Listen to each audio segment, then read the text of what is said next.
Hey friend. Okay, so we're in part 4, what I think is probably going to be the longest part. I'm going to try and keep this to 5 minutes or less. And this is talking about treatment, which is something I've been doing since 2016, so 8 years into 5 minutes. So let's go. For me, if you've been watching these in order, you know I was really failing by the time 2016 came around.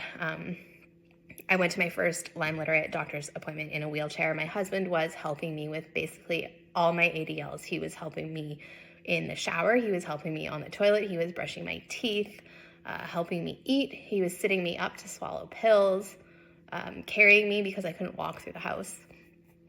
Those were more of like the physical things, but that's where I was back then. So I had started with an LLMD in Washington and did a year and a half on a combination of IV and oral antibiotics. 100%, it saved my life. I was able to get out of a wheelchair probably about halfway through that. I started gaining back some independence, but life was still really, really, really hard. Steven still had to help me a lot, but I kind of functioned throughout the day by myself alone. After a year and a half, I quit. I just quit. It was too hard. I was vomiting all day and all night. I was just really sick and tired of being on antibiotics.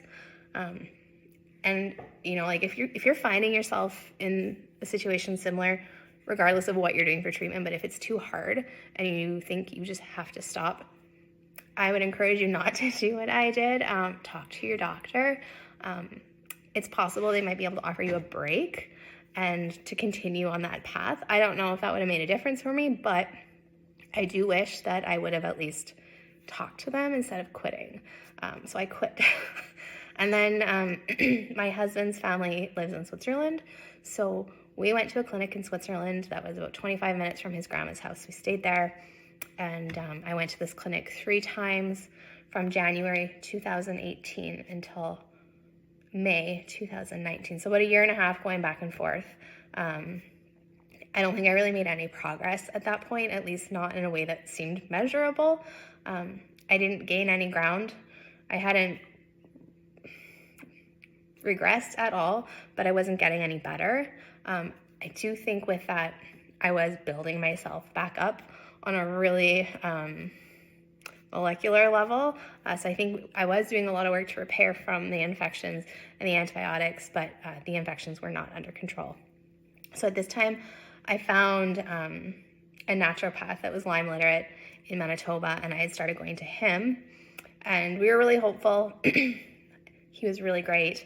And we did like the same type of thing that most naturopaths are going to do, ozone, infusions, all that kind of stuff. But because I had to travel back and forth there, I couldn't really do it regularly. I started regressing really bad in the early part of 2021. Stephen was helping me get dressed at the end of undressed at the end of every day to put my pajamas on. Like I was losing ability.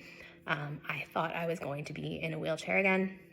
It was just kind of like this serendipitous string of events that led me into the operating room here at home, doing a biopsy on one of the, it's like the best way, it's a lump. I get these lumps under my skin, mostly just on my wrists and on my forehead, on my skull, and on my ankles.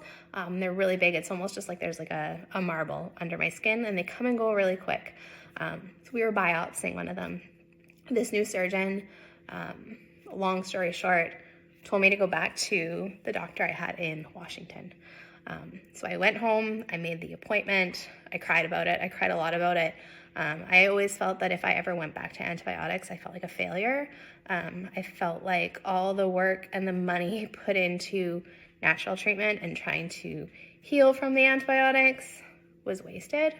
So that was a really hard transition for me, but I went back to my clinic in DC. That was in spring of 2020-21.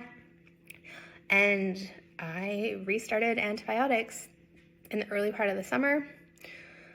And then so summer 2021 until January 2022, I was making some improvement, absolutely. I wasn't like fully functional and having really great days, but it was getting better. In January 2022, my PICC line, I had at this point in like this whole journey, I'd had a central line, a portacath, and a PICC line. My PICC line was infected. I got really, really sick. I had a 42-degree fever. I did not get septic. And in all of that, after that fever, I just started seeing improvement again. There's obviously a lot of other little parts and pieces that like should be layered in here, but for the sake of time, I'm not doing that.